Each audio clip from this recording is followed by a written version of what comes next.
Welcome to Enlightenment of Change on webtalkradio.com. I'm your host, Connie Whitman. I'm excited that you're joining me this week. So to help you change your perspective, right? That word change just throws us into a tailspin. So in the show notes, I have a free gift for you. It's my communication style assessment. Highly recommend you take it because you're going to get two reports. First report will just spotlight your natural communication superpowers. Kind of important to understand that because we want to leverage that, lean into it, and then it helps support us.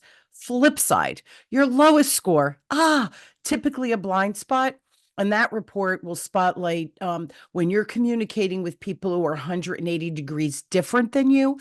How is your message landing? You really do want to tap into that and understand it so that you come from a place of power that you can modify and connect with that other person. So link is in the show notes, my gift for you. And today I have a special episode. It's just me. So I want to start as I always do with my motivational quote, and you will understand shortly why I'm just doing a solo episode. Didn't have a guest, called out sick. No big deal. I figured I'd jump on and do a quick video for you guys, or Apple, if you're listening on Apple Podcasts. So I figured I'd just do a quick one for you. So my quote I chose today is by Robert Crispulo Goizeta. I know I said that wrong, so I apologize, Roberto. But Roberto says, communication is the only task you cannot delegate. And I really love this quote and find its relevance super timely in today's world of just immediate gratification, where we are so distracted by noise from cell phone, social media platform, texting, our computer, the pings, and the list goes on and on. At the core, we have become so used to using, I think, these automation tools that many of us have truly lost the skill of engaging the other person in the conversation to see, hopefully, how we can help them, move the needle, make a change, whatever it is they're looking to achieve or the issue that they're facing. So communication skills have become a lost art, and I believe it will make sales and communicating with not only your clients and prospects, but with your internal peers. And oh yeah, by the way, even your family members. Reality is it's easier than you think to master this skill, the communication skills, and make your life, again, both at work and home, so much easier and smoother so that you get things done when you need to. And everyone who's needed in that process, we're all kind of moving in the same direction. So I know what you're thinking. You're like, all right, Con, so how do we do this? How do we accomplish this smooth transition or this smooth effort of us all moving in the same direction? So the reality is I want you to become very quick at getting better at your communication style. So because I always offer my communication assessment, right, I put it in the show notes at the beginning of every show, and I've had thousands of people take the assessment itself. And the funny thing is, after the fact, these are things that I'll hear, I wish I had learned this skill or something like this when I started my career, 20 years ago, 10 years ago, 5 years ago, whatever it might be.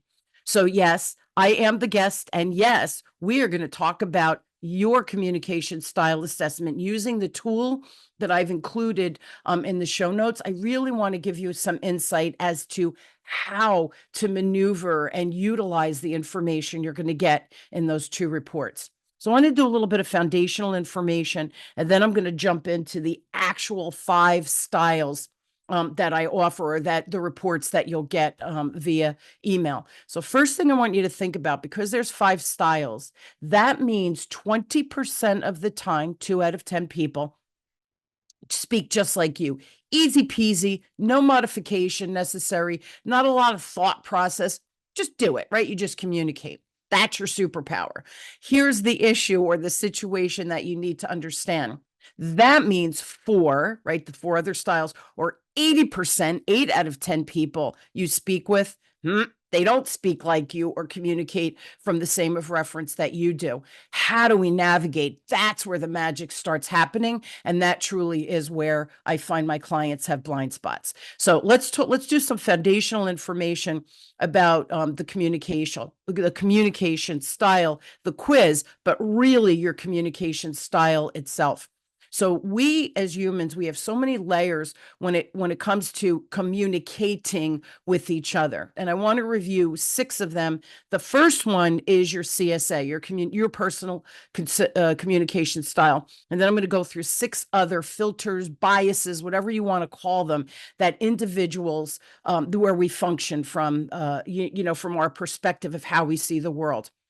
Like your blood type, when you're born, you have a certain communication innate ability of how you show up. You're born that way, you will die that way. It really doesn't change. The intensity can change, but the style itself never really going to change.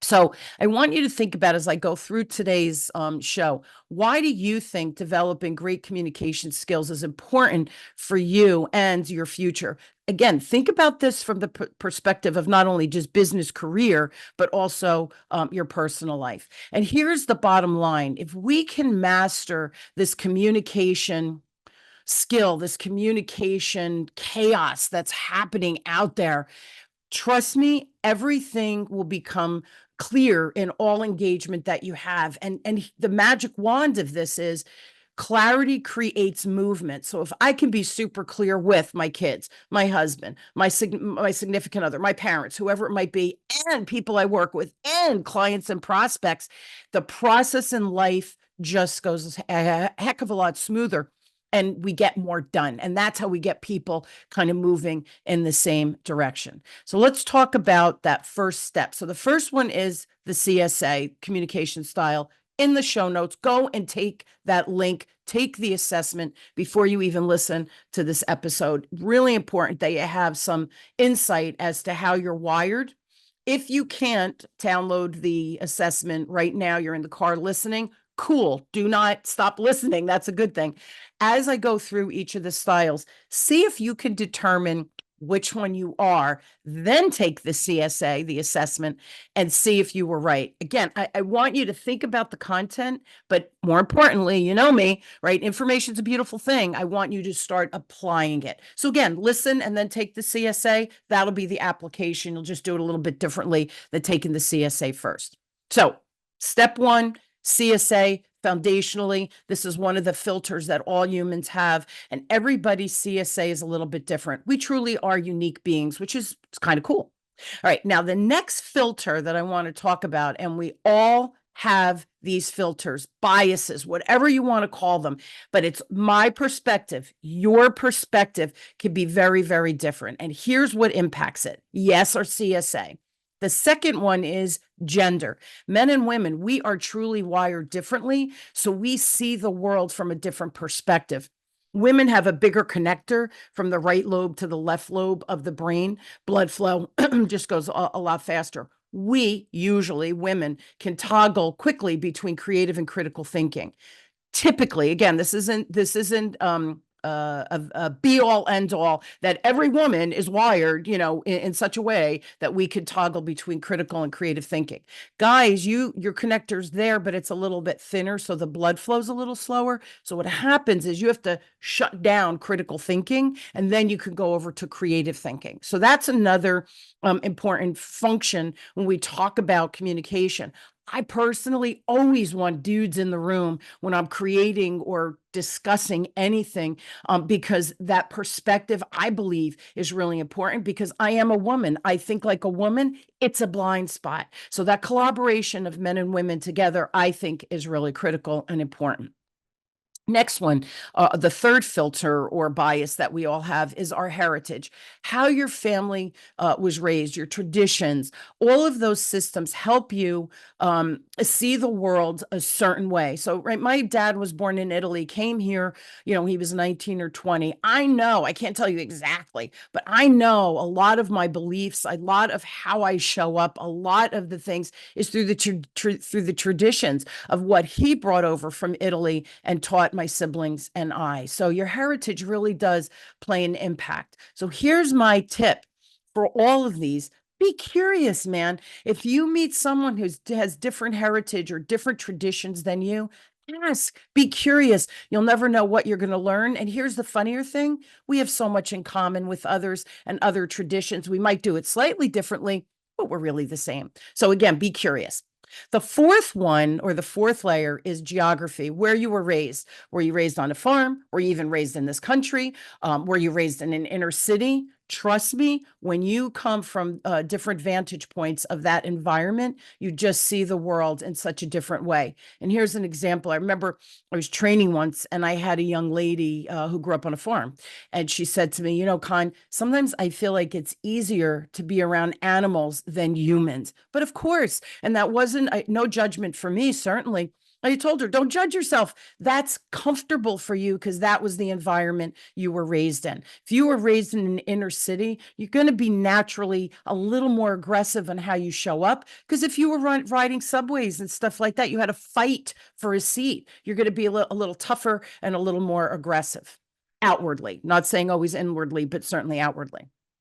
The next layer, number 5, is your learning style. We all learn differently. Most 80%, I think, of the world, I think the statistic is, are visual learners. We like those visual cues. It helps us fast forward whatever the new skill or learning thing that we're reviewing. So I want you to think about this, because when you're with a client, a prospect, your kids, whoever it is, how do they learn? We need to kind of tap into that. So if they're visual learners, we want to show them, we want to share statistics, things like that. If they're auditory, we want to make sure we're using very high energy words so they feel engaged with us. You get the idea. Some people need to execute whatever the skill is. So if you were teaching me something technology related, I would say to you, can you show me the visual? I want you to tell me what you're doing. I need the auditory. And then I say, sit next to me. I wrote my notes down. Now sit next to me as I execute from point A to point B to point C. You get the idea. I happen to be a multisensory learner. So when you're in front of people, how do they learn? You really do have to understand that to make sure that your message is landing properly. And then number 6 is generation. Kind of cool. We have 5 generations working side by side for the first time in our history. So what does that mean? That means we have 16-year-olds working with 70-year-olds. It could be at Walmart. It could be at the McDonald's, right? I don't know that 16-year-olds are working corporate, but sometimes we have these very young people working with more elderly or more senior people. What's the benefit of that, right? We can learn from each other's superpowers. The younger folks are just easy peasy with technology.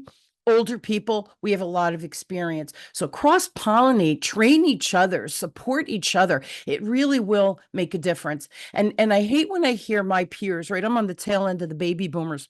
And I hate when my peers say things like, you know, those millennials.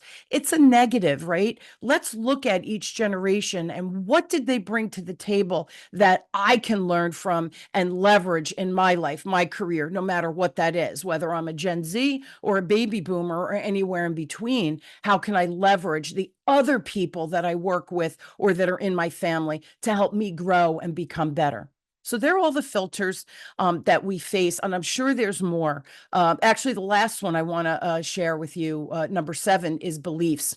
We all have beliefs. Some are serving us, some are not. So you've experienced things that from the age of 0 to 7 that example would be the stove is hot. Your parents said, don't touch the stove. It's hot. You touch you touch the stove, you got burnt. You never touch the stove again, right? That belief of, I touch that stove, I'm going to get burned. It's hot. That's a good belief to have. It keeps you safe. Some beliefs you probably heard when you were a kid from your parents. Money doesn't grow on trees. We can't afford that. You might even have heard things like, we're poor compared to the neighbors.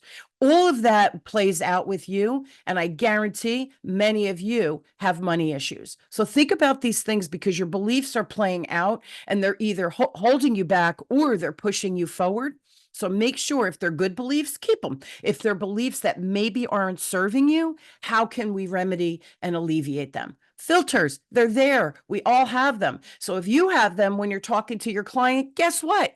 They have them too. You're talking to a prospect. They have their filters. You're talking to a colleague, your boss, you want to share an idea. They have filters. You have to understand all of this really, really in addition to your communication style. So communication, It's complicated. Does that mean it's impossible? Absolutely not. The more you practice this, the more you understand yourself, the more you really shine a light on your blind spots, you will get better faster. And trust me, communication becomes easy peasy. There will be no stress communication wise. There will be no stress of fighting and stuff like that. And I'll just share a brief story. My husband and I, we've been using communication models. We're almost married 33 years at the time of this recording. And we use the behavioral model that I learned, 40 something years ago when I first started my career. And we don't fight because we understand that at that moment in time, we're charged because whatever that situation is. And then we know our communication styles. So we're able to articulate based on what I feel, right? What I've observed and feel. And this is really what I'm looking for. So communication becomes super important in all aspects of your life. I hope you're starting to understand that. All right, the last thing I want to do, and again, I'm trying to keep the show short, so slow me down on the replay with the settings, or speed me up if I'm going too slow for you. But I want to share the 5 styles and what their superpowers or strengths are. And with every strength, every style, there's also a blind spot. So I'm going to spotlight that as well. And I'm going to give each style a little action step. So please listen to the show over and over. I do highly recommend getting a piece of paper out so you can determine your style if you haven't taken the CSA, or if you have taken the CSA, really double down and listen to my action steps for your particular style's blind spot. Okay. So the first one is by stimulating motivators. So stimulating motivator, you guys, you're confident, high energy, can quickly shift gears. You're a positive thinker, glasses always half full. You're a mover and shaker out there. And at the core, you love to empower and inspire others to take action, whatever that is for you. Now, challenges with that is sometimes because you can see so clearly the future and you want to inspire people to take action, then you might become a little pushy or become a little bit of a bulldozer. And what happens is, without realizing it, and this is not done with malice or intent, but we can hurt people's feelings along the way. So be careful to slow yourself down when you are trying to inspire others, so that it gives them a chance to catch up to you, so you don't leave a wake of distress behind you. Also, be careful not to worry so much about the future. It's always about the future for stimulating motivators. And that could cause anxiety around you as well, because we do have to reel it in and become present. So stimulating motivators, my SMs out there, here is your action step. It's important that you really do take time for yourself and live in the moment as best you can. Don't become so consumed with the future that you are always finding a way to get things done, because that's your nature. You will get things done. It's how you're wired. Motivation is in the title. So focus on what you need to accomplish in the now and develop a plan to achieve those longer term goals. That will help you remain present in the moment. And also prioritize your action items so that you can move on quickly. So write them down, organize them, focus on the present, and then bam, move forward that way. The future really does work itself out, as it always does for you, because you're so motivated. All right, now let's shift. My heartfelt advocates. My heartfelt advocates, you are supportive, you are understanding, people problem solvers, you're super sensitive, you're people oriented, familiar people oriented. You might get a little nervous at big events and meeting new people, but you love those people that are in your orbit and you love hard. You're super empathetic. Usually heartfelt advocates have high emotional intelligence, supportive listener, and your friends that are heartfelt advocates, they have harmonious natures. They go with the flow. They don't rock the boat too much. What are the challenges for my heartfelt advocate? Your past feelings sometimes get in the way of your goals. So you have a tendency, excuse me, to take on others' goals versus your own. And you want to say yes all the time because you like to please, you like to support, you love the people around you. Here's your action step, because you really have to monitor the number of yeses, because then you get so busy that you don't have time to get the things done that you need. And then you could become almost a little passive aggressive because you have so much on your plate. So if you don't speak up, nothing is going to change. Here's the deal, my heartfelt advocates. Saying no is not easy for you. All of these action steps are not going to be easy. That's why they're in your blind spot, and that's why we have to challenge our comfort zone. So think about, for you, before you say no, just take a moment and think about, if you say no, or you say, I can't do this, or I can't help you with this, because whatever that is, what's the worst thing that can happen if you speak up?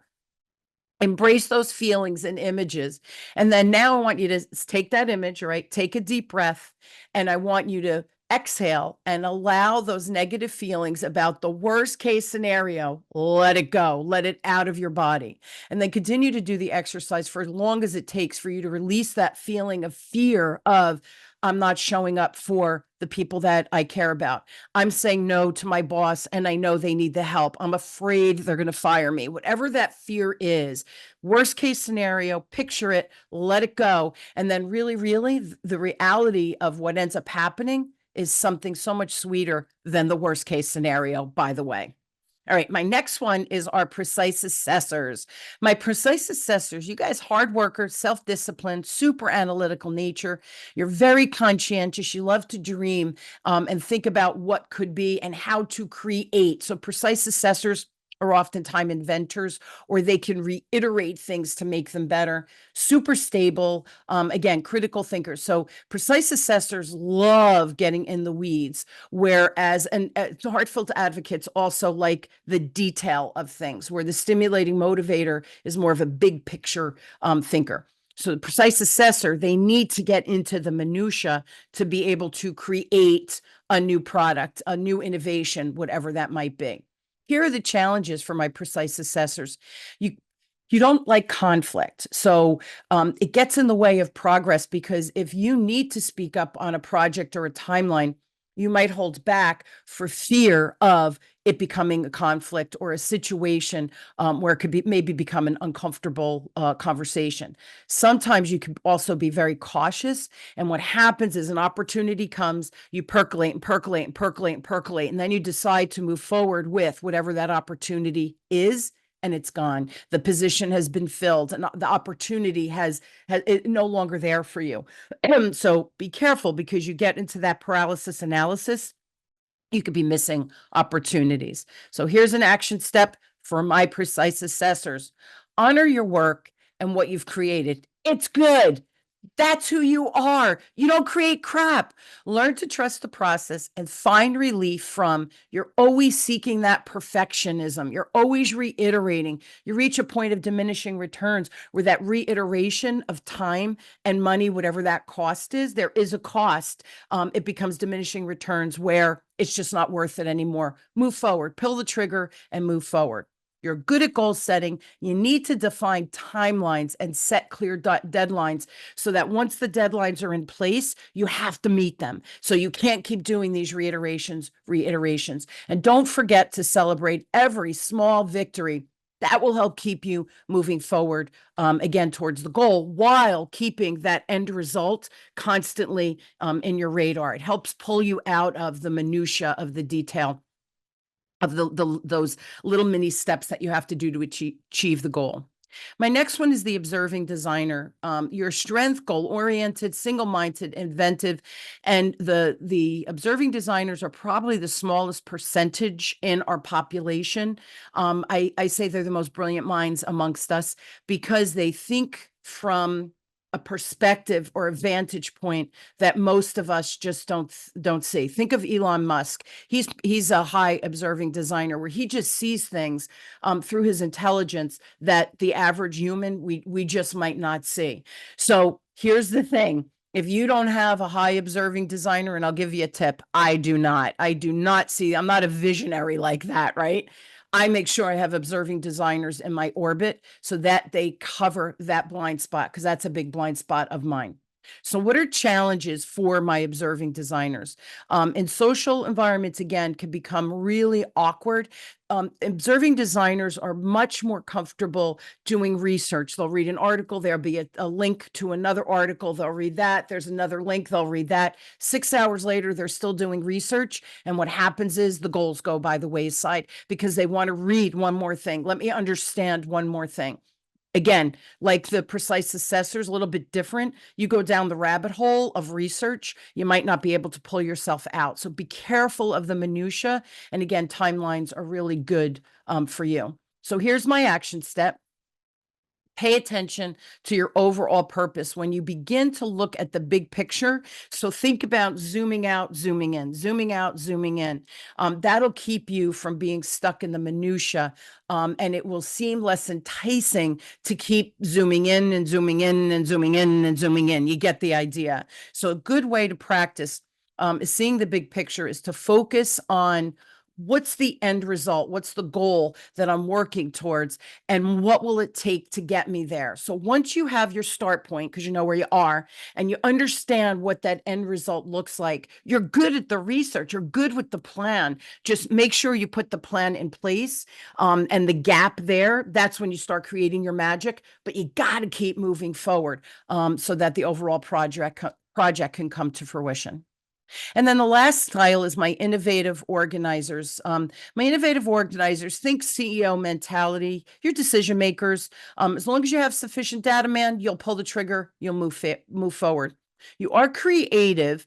Again, within your realm of knowledge, your drive to finish is off the charts. You're so driven and direct, and you pursue with such a vengeance, which is a good thing. That's why we have CEOs of organizations who can move the organization forward. You love to be in control of yourself and situations. You have clear opinions, and you like being the boss. You like that power because you are so driven and you're moving so fast, and you're really good at seeing the big picture.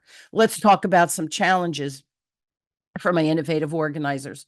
You're missing opportunities because you're not taking other people's points into consideration at times because you know the way. You're the decision maker. You're the boss. It's my way or the highway. That kind of approach. So what happens is you're missing opportunities, or you become argumentative so that people stop sharing their point of view. And what happens, that costs you time and money because projects can be done better, faster, when you get other players who are experts in whatever that particular line item is for the project. We need them to be part of the project so it's done, again, in a timely manner and a cost-effective way.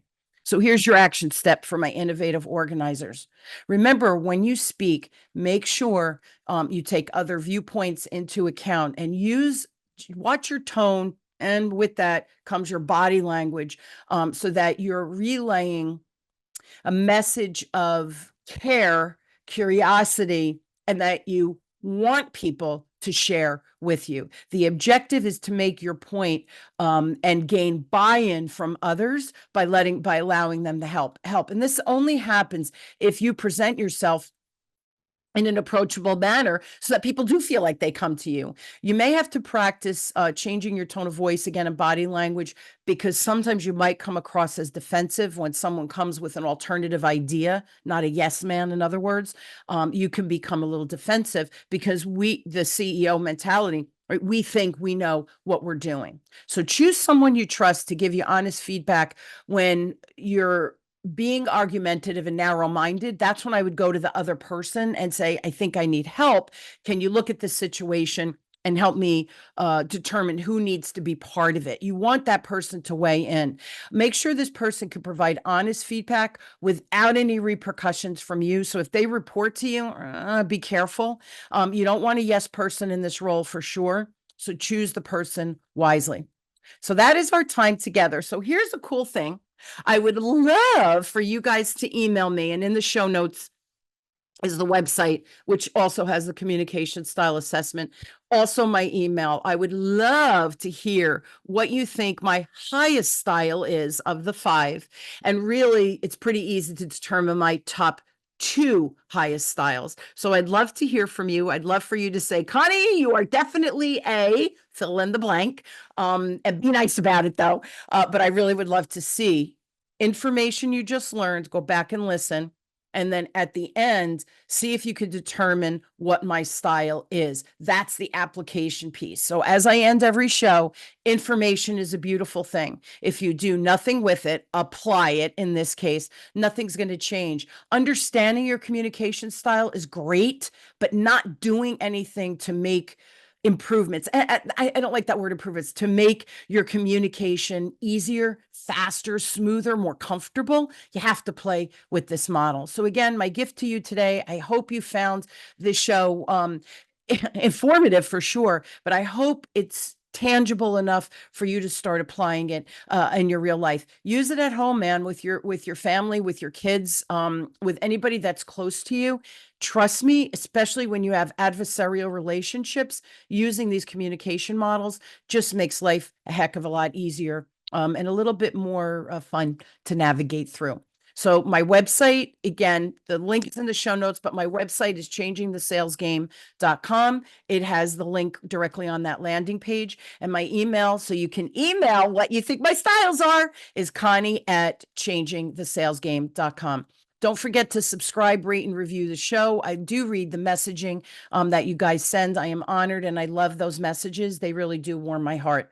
Thank you so much. I hope you will join me weekly as we question, build, and discover, no matter where you are in change in your life. I hope the show gives you some enlightenment to move forward with passion, with purpose, and of course, with curiosity. And with some type of game plan, right? Information is a beautiful thing. Do something with it. So the call to action for today: take the CSA, listen to the video again, and email me what you think my style is. Also, if you'd like, send me your style and I could do a quick write-up and share some personal insights for you. Of course, I'm happy to do that. Just email me your results. Again, thank you for tuning in to Enlightenment of Change with me, your host, Connie Whitman. I truly am inspired that you tune in every week, and I hope that you enjoy these solo episodes and that I bring value to you, because it makes a difference, guys. We're in this together. Sales should be fun. Business should be fun. Let's do it, and let's do it with a little bit more ease and grace. I love you all. I'll see you next week. Have a great one, everybody. Thanks for tuning in.